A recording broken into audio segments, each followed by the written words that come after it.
Hello and welcome back to Storytime Classics Live, produced by Southwest Shakespeare Company. I am Bo Heckman, your host. Today we have some very special guests reading today. We have Armando Viteri and Maria Fernanda Viteri and Patrizio Viteri joining us today. And I will turn things over to Armando. Armando, thank you for joining us very much. And what have you got for us today? Well,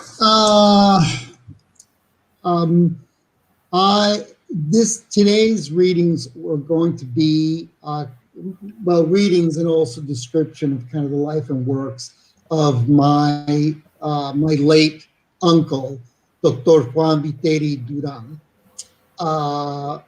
my father's older brother. And in this, what we hope we do is we break this into two segments. One segment is going to be a little bit about both geopolitical context in which some of these works were created, but also then delving more directly into Juan Viteri's life to give some life and some context to the poems that we'll be reading. We're going to be reading a total of 4 poems. One entitled The Leader, which I will leave to, given that it's election season here, a very appropriate one to leave for the end. Number 2, The Poet. Number 3, A Sonnet. And then finally, an homage to the Viteri Durand's hometown of Ibarra, a poem entitled The White City. So those are the 4 poems that we'll be exploring today. So with me are my 2 cousins, 2 of Dr. Viteri's children, and I'm going to spend my time just interviewing them about Ecuador and my uncle, etc., as we lead into this portrait. So with that, why don't we kick this off? Excellent. So, thanks over to you, and I will let you know on everything else. Enjoy. Right. Is the share screen on?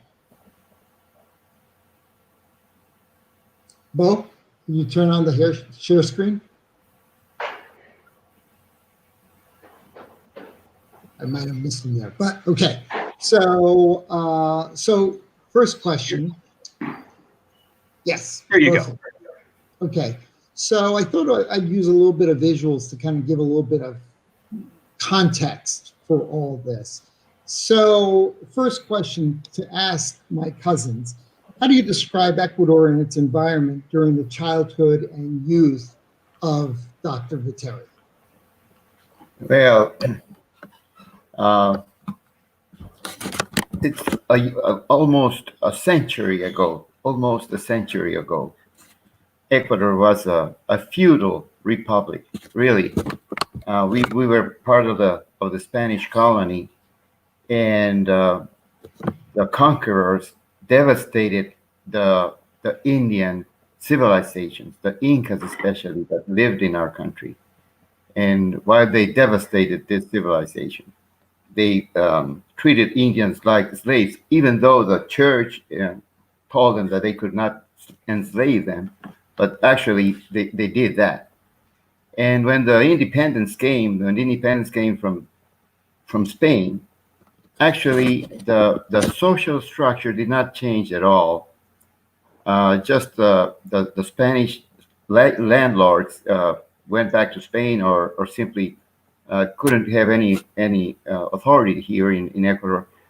And the people that took over were their sons, their descendants, the Spanish descendants. To give you an idea, 50 families owned 80% of the land of the agricultural land that could be tilled. Okay. Anyway, it was a very unfair, unjust situation for the Indians, for the poor, and also for the people that were a mix of the Spanish people that had children with the Indians, what we call the mestizos or the cholos. Socially, we were living in a feudal society, really. When we liberated from Spain, things didn't change much. There were presidents that wanted to improve this thing, but they didn't manage to do that. At that time, one century ago, the social situation was just almost the same as in the colony. And in that time, my dad was born.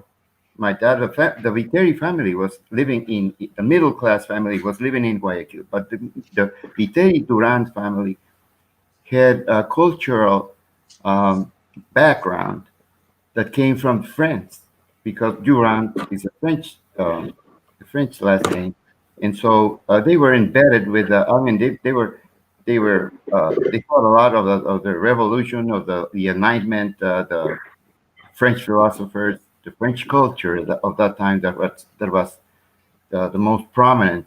French was the universal language at that time, and also the motto of their revolution, so forth. And so they couldn't agree with that way of living. They were always rebelled against this state of the things, and so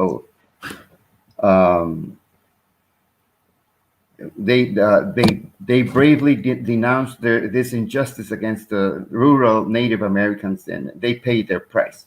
They were practically expelled from Ibarra, labeled undesirable hereticals, and they had to move to this city of Miami. And my dad wanted to change that situation of the country, and that's the background when he was born. In that background. So Dr. Viteri eventually became a leading Latin American activist on his road to becoming a poet and writer. He dedicated his life to substantial reforms at the risk of his own life. There were multiple assassination attempts, multiple times in his life that he was exiled, etc. What was the background in the family that influenced him to, let's face it, to take the kind of personal risk that I don't think many of us would have been willing to make?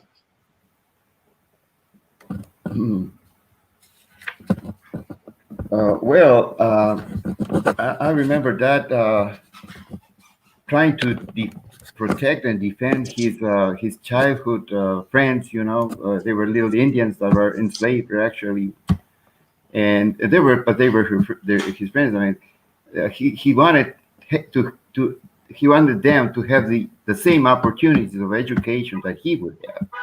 He wanted to have equal opportunities for everybody, for the Indians, for the poor, for everybody. And he struggled very hard throughout his life. He had a firm, sincere, truthful character. He became he had many adversaries from the military, from politicians. Usually he would call him a communist. On one occasion, he replied that the selfish and insensitive attitude of the hardships of their workers, they become useful fools of the communism. And that phrase became very popular. Then during the military dictatorships that were frequent in Ecuador, he suffered several imprisonments and even exiles to Paraguay and Colombia. Colombia was a nation that he made many friends, and he had a special affection. Now, again, something that it's hard for me to fathom is the personal sacrifices the family made, and he personally made through this activism. How did the family live through these conditions of constant fear and oppression and suppression, etc.? Well, he was backed up by my mother. My mother was his support, and not everything was that bad. He was a teacher. He would make he would have he was a very he would make some money for as a teacher, then as a lawyer, and but when he went into politics, he was persecuted, and then hardship came to the family. So we usually would find the help of our grandparents, of our families, but we would get along with that. Yeah, we And didn't. it was We not didn't. what they are. It wasn't scarce living or anything. And I am the last of the 7 kids. So I don't remember as much, but I do remember one night that somebody came into our house and they took him. They just took him. And it was kind of scary. I guess my brother, who is older than me, does remember many times that happened. I can only remember one. And we actually had a comfortable living because my dad was a very good lawyer also, and he had, of course, many clients. Hmm. So now, um, so to add a little bit more context here, the 60s and 70s, where much of his work was done, was really right in the middle of the Cold War. So this was a period of great political unrest in Ecuador. There was a succession of elected presidents that became dictators that through which then cycled into a military coup d'etat and cycle again. So I believe in Ecuador's first 150 years of history, I think there was only a small handful of presidents that actually completed their term. That situation became even more extreme during the Cold War, at least partially because of foreign influence, both on the part of the Soviet Union and the United States, which acted as a further polarizing influence during that period. In fact, so much so that the CIA would regularly form communist groups as a way to be able to funnel both dollars and support away from real communist groups. There was famously the CIA director in Quito once started a quote unquote communist group called the Ecuadorian Communist Alliance, found out that there was a real one that already existed with that same name. So he just renamed the CIA version into the Ecuadorian Communist Action instead. Again, all of this subterfuge for purposes of diverting resource, money, attention. There were various incidents in countries like Ecuador where there were actions on the part of both world powers to be able to change the political landscape. So, any comments about how this polarized conservative versus liberal, capitalist versus communist, that influence on Dr. Viteri, how it shaped some of his thinking and his political activity? Well, I think a very interesting thing happened in my dad's life when 1956, he was awarded a scholarship to study in the University of Columbia in New York. And he went to study to New York, and he knew the U.S. and he knew the people. He had an extraordinary impression of this great country, the United States. And he changed a lot. He modified his I would say, philosophy, extreme, I would say, not extreme left, but it was more extreme. He moderated his philosophy and his political views. He also started studies in history with Germán Arciniegas, a Colombian scholar that got to be very, very good friend with his. And they started studying how the Latin America was conquered and what influence that conquer how America influenced in Europe. It was called the history upside down. It was very interesting because usually you read authors that say the influence of Europe in America, but no, they said no. How America influenced in Europe? Then they call it the influence of the history upside down. Well, anyway, after studying sociology and certain success in a few things, when he came back to Ecuador, he was really very honored. We had 3-4 presidents that finished their terms, and they named him, they nominated him he served in senior public positions in the ministries of labor, industry, and education. And he really made a great influence in the new laws of the country and labor laws, laws to build up the industry, because Ecuador was just an agricultural country.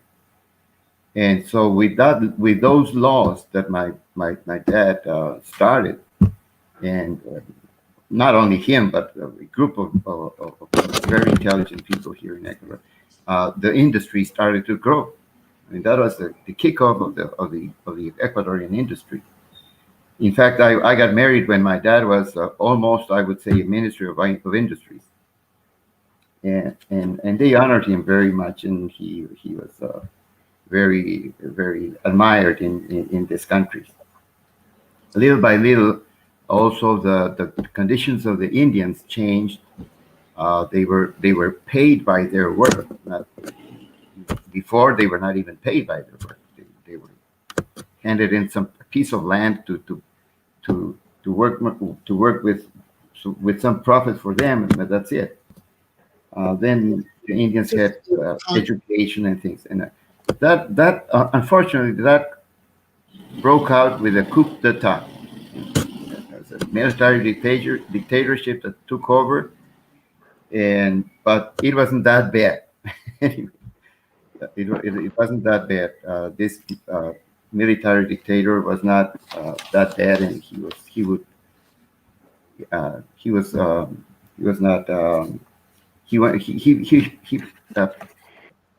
he supported the progress, and he understood the change that he had to do. So my understanding is that there were, as an activist, and we're gonna move over to him as a writer. As an activist, there were 3 fundamental tenets for what he was pursuing as reform. Number 1, which you mentioned, is agricultural reform, the Wasipungo system, which for the audience here, the Wasipungo system meant that there were Ecuador was dominated by wealthy white landowners that owned massive tracts of land and had Native American workers that worked that land. They were not paid, but rather they were given 1 hectare of land that they could work during their lifetime as a way to be able to gain a living. So reforming that feudal system was one of his basic tenets of what he pursued. Number 2 was a movement toward a separation of church and state, because historically in this feudal system, as in the Middle Ages in Europe, the church dominated. So even though it was a democracy, the democracy was guided from the pulpit. Priests would tell the population who they are supposed to vote for. And the third thing that he fought to change was civilian control of the military. Once again, there's a long history here of the military becoming disillusioned with the president, and there would be immediately a coup d'etat. Military dictatorship would then be put in place until the next election. So there was no civilian control of the military. Those, I think of my uncle as focusing on those 3 things. How successful was he in making real change? Well, I would say, as far as labor is concerned, he he started many laws, labor laws that are actually, I mean, everybody just takes it for granted now. uh, but it was thanks to my dad that now we can have those rights. We can have those rights thanks to my dad. It was a long time ago, but he started all that, you know.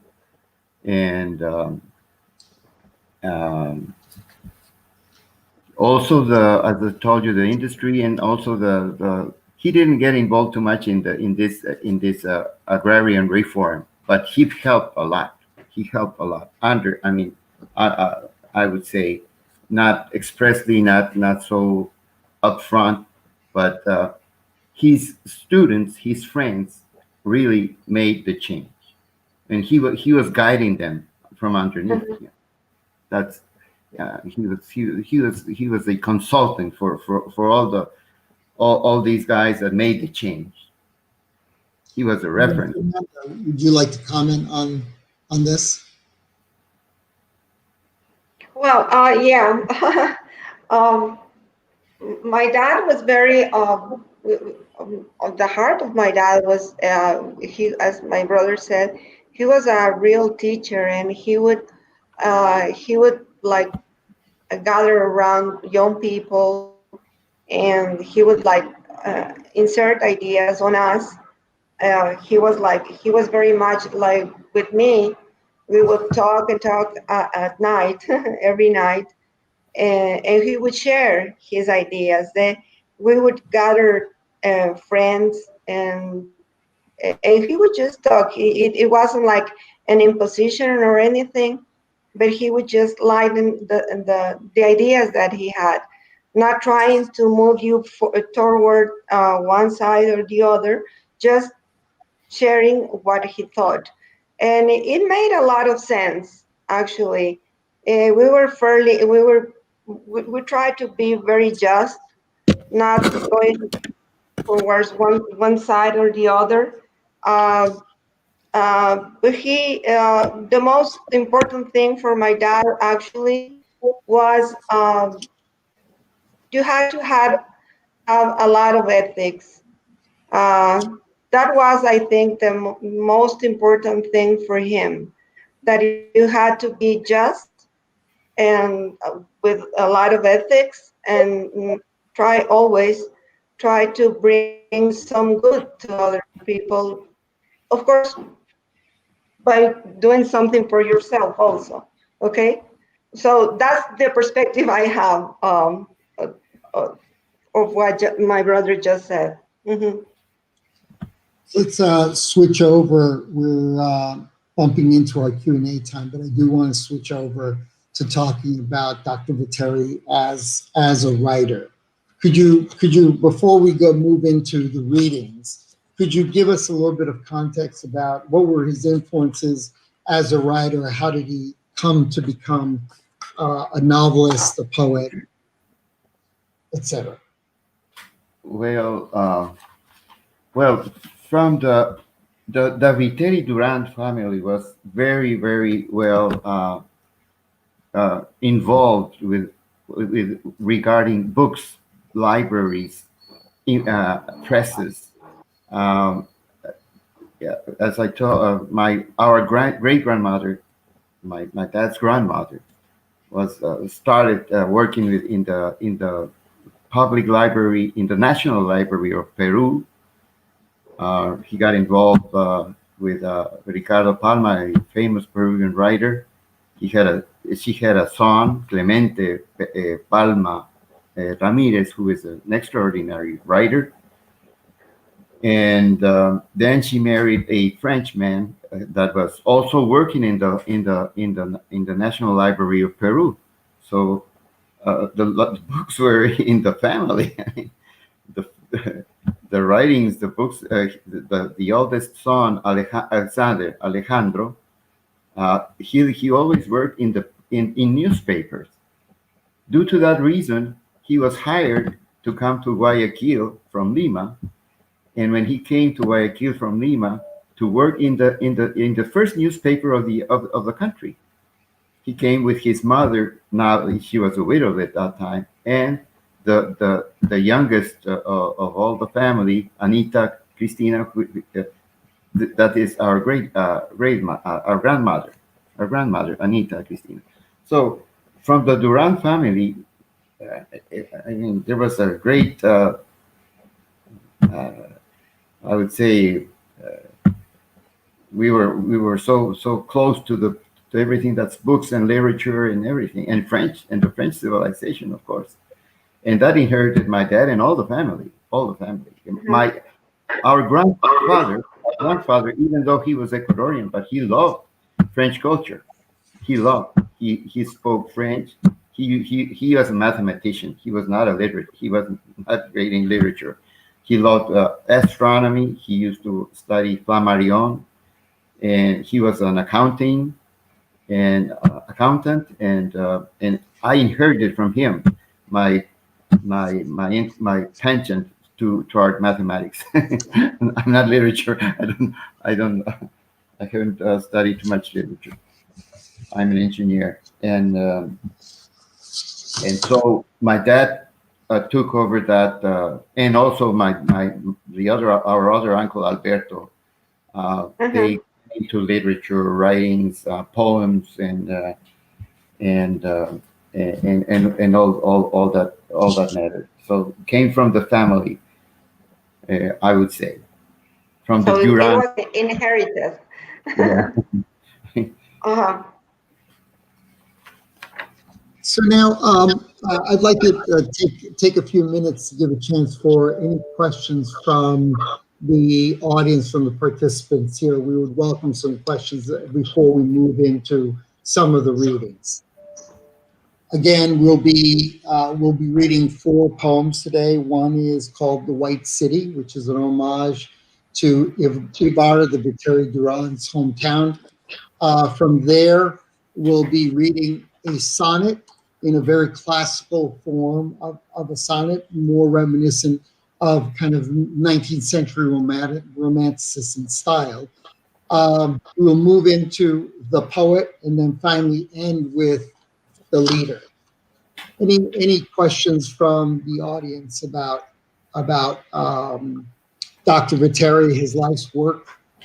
Again, as I've researched, I've come to learn a lot about my own family in working with Maria Fernanda and Patrizio about the history here. And what I keep coming back to is I've not met many people in my life that, for their convictions to improve the life of others, were willing to sacrifice their own lives, the lives of their family, and put themselves in harm's way for the sake of an ideal.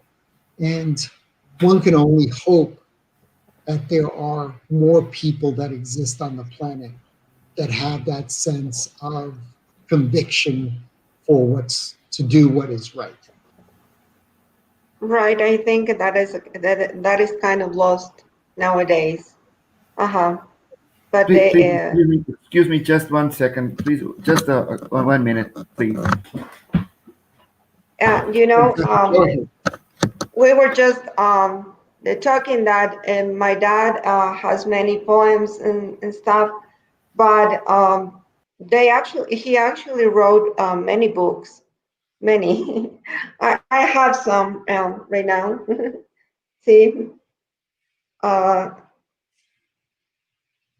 he actually wrote many books. Because it is kind of a short time, that's why we chose to read the poems better. And the favorite for me is actually the leader, because once I read that poem, I didn't know it was from my father. And I thought it was so good. I loved it. And of course, I wanted to find out who wrote it, and it was I was shocked to find out that it was my dad. So I love that poem most of all. So Maria Fernanda, there was a question that just came through on Facebook. that the person that wrote this said that they're very impressed with the Viteri family as linguists. How did you come to speak English so well? In my particular case, I grew up in Brooklyn. So Yeah, actually, yeah. Yeah, Armando is from Brooklyn. So, but now we were all because my mother and my father had different. My mom was very Catholic, and my father was otherwise. He wasn't that Catholic, so we had mixed education, and he always strived for us to have a bilingual education, and it was very important to him.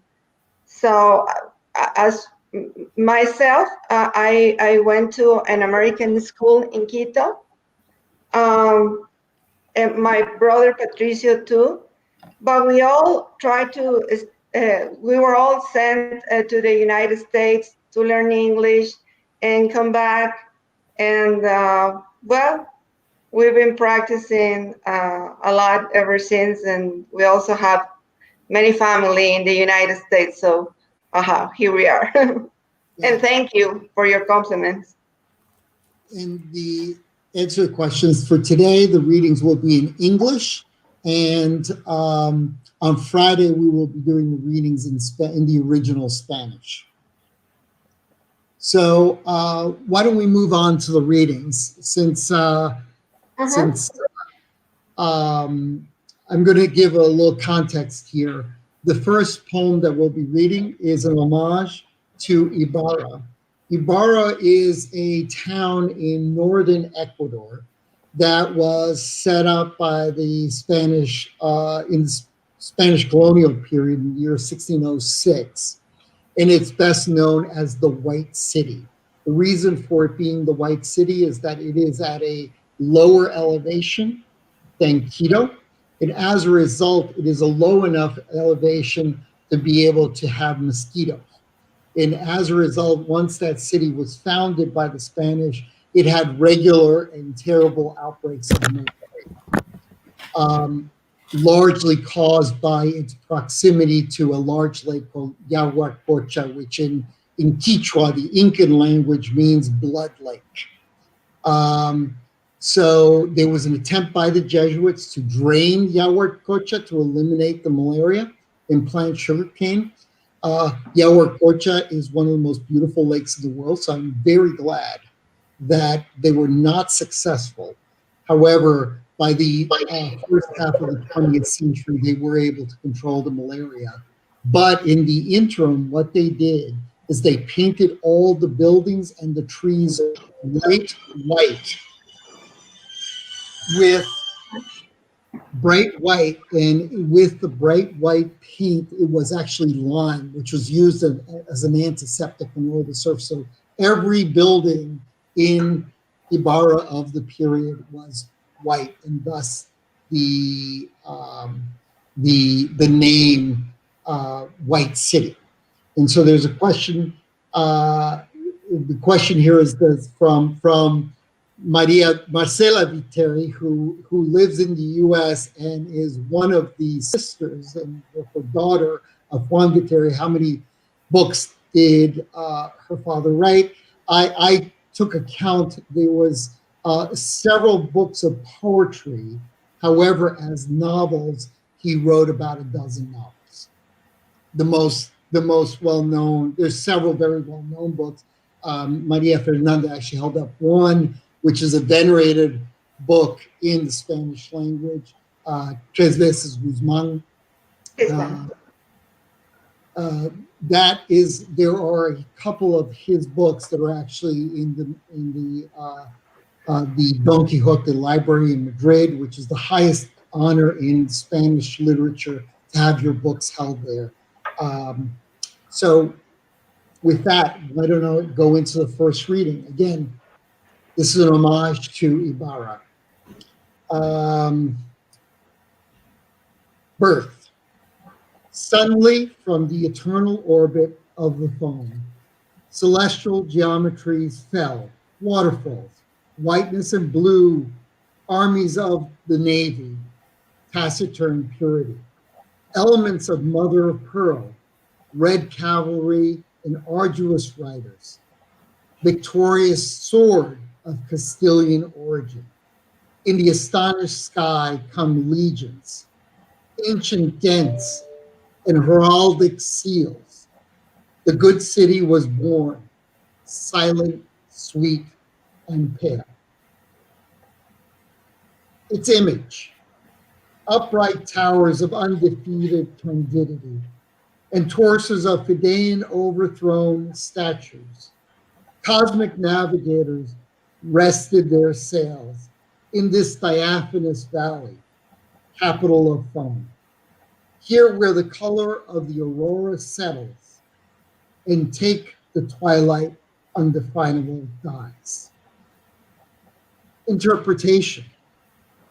City of tall lotuses and honeysuckle breeze. Sad and quiet bride, song of the waterfall. In you, undefeated strongness of original whiteness. You will find rest amidst the same storm. Praise. Its essence remains hidden from the great traveler. They cannot know you who don't love you first. Elegant villager, scented provincial, perfume the same perfume as the rose. Naive, good, sweetly quiet mystique. Song said in the ear of a winged lily. Pascal candle that lights prostrate between the heavens to invoke grace and ward off city misgivings. My white city of unmistakable grief. Patrizio and Maria Fernanda, you want to make any comments on that poem? Sí. Estoy ocupadito. Le devuelvo la llamada.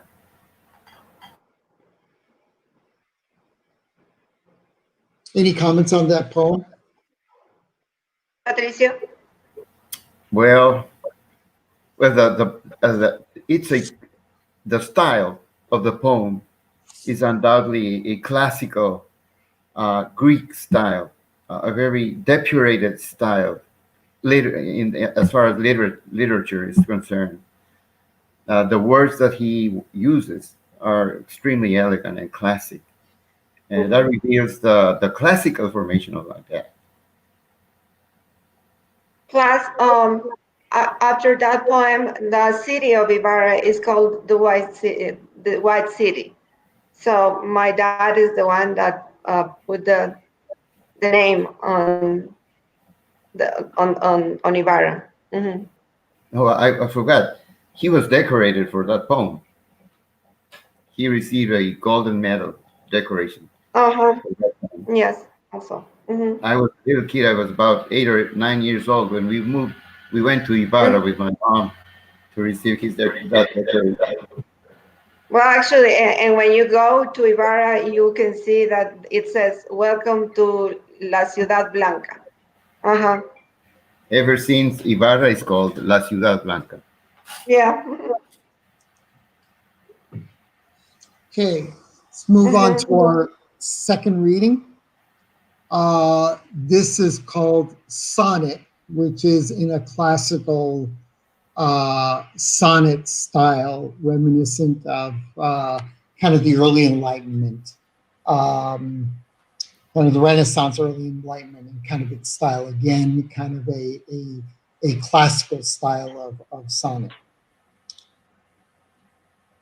I saw one day to the castle tower, abandoned ruin, fall from its pride and composure.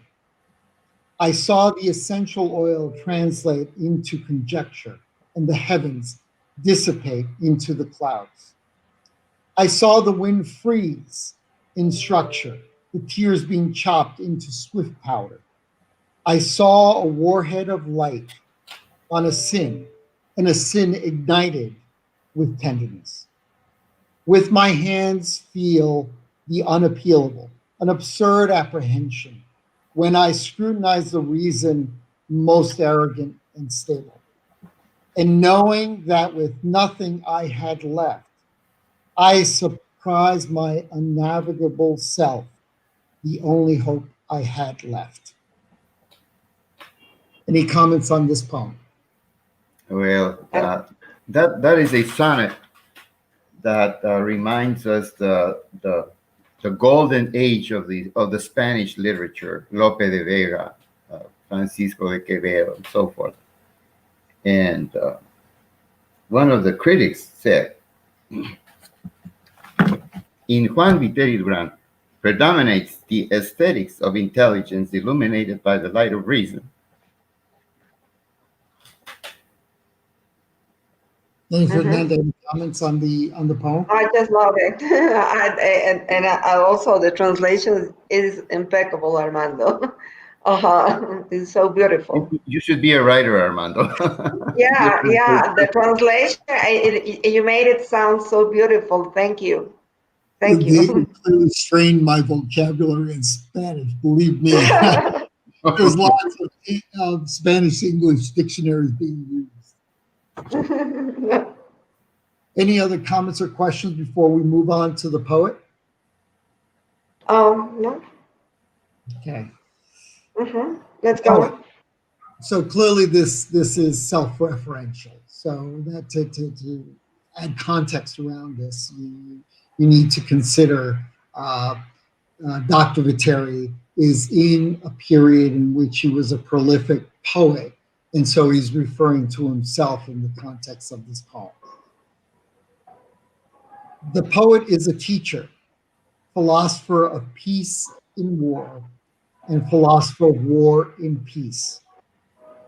He doesn't dogmatize you. We may know man and we know the world. We weighed and measured. The world and man, they are not weighed or measured. Their essence escapes your clutches. Not even with your explosives can you unravel a triangle. Not even with your best meters will you measure the essence of the world and man. Freedom was not made to be measured, and the spirit about which we speak is not just life, it is freedom. Deny it. With it you do not finish. There are also perjury that denies their Father, and souls who do not know their duties, but denying them at last, they hurt. And by perjuring, we recognize them. The one who ignores will never know his ignorance. The spirit is life and freedom. When they ask you, who did this? You answer, I did. And so you recognize freedom. You won't be able to separate man, me, or freedom. Believe in the poet. Your word is easy because it's easy. Because it is a child's word. Don't make fun of his youth. More knowing the children have learned the art of ignoring. Powerful force is matter. I believe in freedom. Because once your body is bent, you abandon the cause of the free spirit. The aging of the body is a condition of man. I do not tell you that the body is darkness, but that the body is the architecture of life. I don't ask to despise the body, but to honor it, because I don't despise the clay in which works the spirit of life. So boy, that is a very dense poem. There are a lot of very strong. About the nature of the spirit, the nature of freedom. And I gotta say, I love the line, the one who ignores will never know his ignorance. That is as good a line as I've heard in a poem as to a call for a life of the mind. Because all of us, those that are blessed with a curiosity of the mind, are forever blessed. And that is something that was clearly a core tenet of who Dr. Viteri was.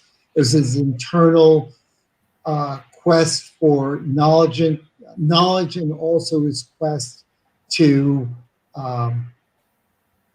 destroy ignorance and thereby Right. create freedom. Mm-hmm. Any other comments on this poem? I don't know. Okay, let's move on. What happened? Let's move on to our last poem, which is Here We Are. Question was, what did he say of youth? What he said is what he starts the phrase is that believe in the poet. Your word is easy because it's easy, because it is a child's word. Don't make fun of his youth. More know the children that are learned in the art of ignoring. So any interpretation of that passage on youth? I think the passage on old age is a little bit more obvious as to its meaning. This Right. one's I think, yeah, I think with the passage of age, you understand a little bit more of what he meant. But he cherished also, he also cherished, I don't know, the knowledge that he could impart. And he tried, as progress goes, he tried not to dismiss anything, even if it came from young people. So he cherished that. He cherished that fresh thoughts that came to him in the manner of friends from kids' friends or whatever. So I think he refers a lot to that because I think he stresses the part that says change is needed. I think he tries to tell us the value of the youngsters that come, and they are also people who we can learn from them. So we don't have to be, like stuck in what we already know and we think we know everything. But there's a lot to learn, and in order to move on with life, it's very important to hear young people. Mm-hmm.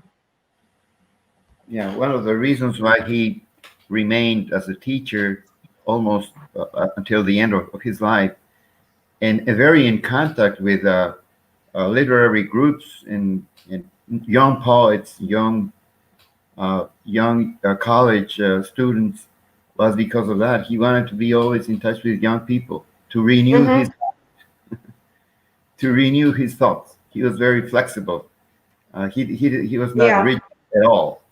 He was very flexible, very flexible mind, very open and tolerant to all the thought, to everybody. Right. Mm-hmm. So let's move on to the very last poem. Again, the very last poem is called The Leader. The Leader is a very appropriate poem to read in the context of it is now the American election season and probably the most important election of certainly my lifetime. So with that, I'd like to read a poem that's an homage by Dr. Viteri of what makes a great leader. The Leader. The good leader more admonishes than punishes. The good leader punishes with love, not with hatred. The good leader wants to see you proud, not afflicted. The good leader thinks of all of you, not just a few. The good leader shows you where lies danger. He does not hide it. The good leader respects the laws. He does not violate them. The good leader gives you bread. He does not take it away from you. The good leader lives among you, not behind fortress walls. The good leader sacrifices his life. He does not sacrifice yours. The good leader is a father, not a stepfather. The good leader teaches you to use freedom. He does not steal it. The good leader tells you your vices. He does not praise them. The good leader models you. He does not distort you. The good leader is pleased in your virtues. He does not deny them. The good leader speaks truthfully, not with subterfuge. A good leader inspires you with confidence, not fear. The good leader surrounds himself with wise men, not fools. The good leader sends you to school, not to prison. The good leader asks you, he does not impose. The good leader listens quietly. He does not call you fools. The good leader listens. The good leader is poor, not rich. A good leader saves his cunning for the enemy. He opens his heart to you. The good leader sows. He does not harvest. The good leader leads. He does not push. The good leader loves work, not bureaucracy. The good leader is respected, not feared. The good leader is respected among friends, but is not friends to the lords. The good leader does not want to flatter you, not to puff you up, but rather to improve you. He does not want soldiers to surround him, but citizens to accompany him. The good leader puts trust in you, not only in himself. He first learned to govern himself before governing you. First, he loved you before you even knew him. He suffered alongside you, but first spoke of your pain before his. The good leader does not remain quiet when they insult and hurt you. The good leader is modest. Power surrounds him with a halo of holiness, not of arrogance. But remember this, learn to recognize the leader. It is your duty. There are only tyrants because of you.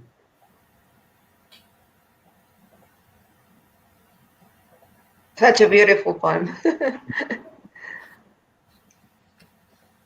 And very relevant to our times. Right. And any comments, any questions about this poem? Well, I think that poem sums up what my father was and what he expected from us. I think he because everybody wants to be a leader, and by trying to do that, not you don't have to be a leader all the time. Not everyone can be, but he wanted us to strive to be leaders and be leaders with example, and that is the most important thing for me. And the last part that it says that they're only tyrants because of you, it is true. It's so important that we think what we do, and we are true to our thoughts and our convictions and our ethics, and we need to live by them, not just do something out of the spur of the moment, and let's see what happens. It's not that. We need to be responsible in everything that we do. That's what I get from this, which is my favorite one from my dad. Well, I do not consider actually as a poem this composition of my dad called The Leader, because I knew him also as a political speaker. He was an extraordinary. He had an orator. He won a national contest of oratory when he was 18 years old. He was decorated by the president of the republic, and he used to speak up very, very well to the people. And actually, I think The Leader was something that my dad wrote to speak out to the young men, to his students. And I do not consider that this as a romantic poem or something like that my dad used to write as well. But this was more like a political rally. I consider that from that point of view. Any other comments or questions from the audience?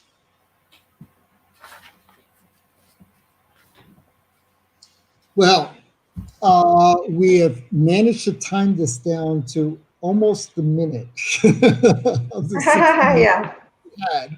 So that's surprising that we've managed to keep to schedule.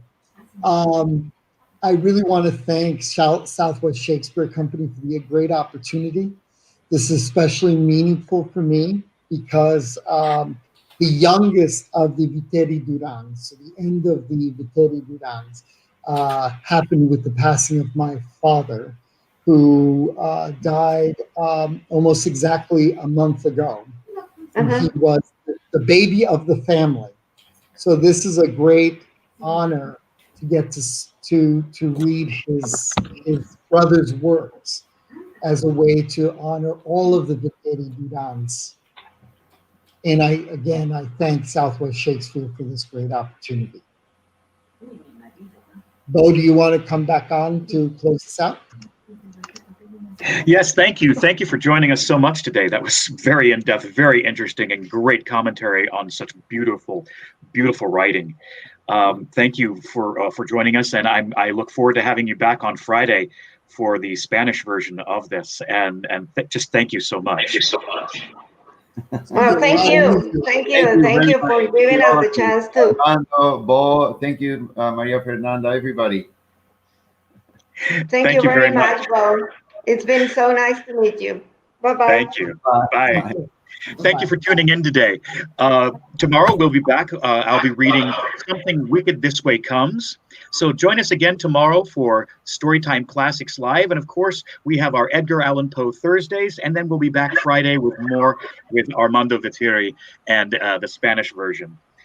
Thank you very much for joining us today. Bo. Thank you. Bye. And we'll see you again on Friday. Sure. Bye-bye. Bye. Have a great day. And remember, please be safe out there.